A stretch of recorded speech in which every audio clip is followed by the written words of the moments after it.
Hey everyone, welcome back to the channel. In today's video, I'm going to teach you how to factory reset Obsidian on a Windows computer. If Obsidian has become slow, unstable, or is experiencing issues caused by plugins, themes, or configuration changes, performing a factory reset can often help. We'll do this by completely uninstalling the application and then installing a fresh copy from the official website. Don't worry, this process does not delete your notes or vaults because those are stored separately from the application itself. By the end of this tutorial, you'll know how to safely reset Obsidian and start with a clean installation. Before getting started, make sure Obsidian is completely closed. If the application is running, close all open windows and check your system tray to ensure it's not running in the background. This helps prevent issues during the uninstall process. Next, open the Windows search bar. You can either click the search icon on the taskbar or press the Windows key on your keyboard. Type Control Panel and open it from the search results.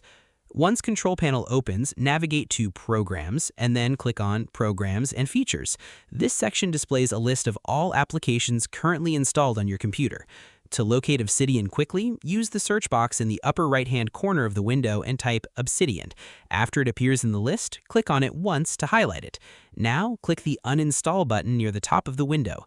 If Windows asks for confirmation or administrator permission, approve the request and continue. Follow the prompts provided by the uninstaller until the process is complete. Depending on your system, the uninstall may take a moment. Once finished, Obsidian will be removed from your computer along with its application files and default settings. With the uninstall complete, open your preferred web browser and visit the official Obsidian website at obsidian.md. Downloading directly from the official source ensures you're getting the latest version of the software and avoids any potential security risks associated with third-party download sites. On the website, click the Download button and select the Windows version that matches your system. The installer will download to your computer, usually in the Downloads folder. After the download finishes, open the installer file. If Windows displays a security prompt asking whether you'd like to allow the application to make changes to your device, click Yes to continue. Follow the installation wizard step by step. In most cases, you can simply accept the default installation options. Once the setup process finishes, launch Obsidian. When Obsidian opens for the first time after the reinstall, it will behave like a fresh installation. The interface will return to its default appearance, custom themes will be removed, plugin settings will be reset, and personalized preferences will no longer be applied.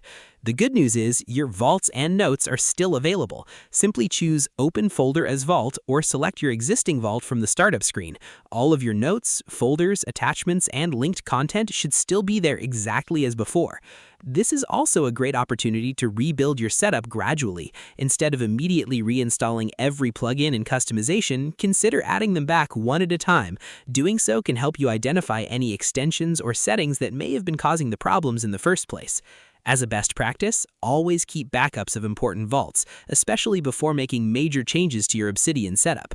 While your notes are usually safe, having backups provides extra peace of mind and protects against unexpected issues. And that's it. By following these steps, you've successfully factory reset Obsidian by uninstalling the application and installing a clean copy from the official website. You now have a fresh start while keeping all of your valuable notes intact. Thanks for watching, and I'll see you in the next tutorial.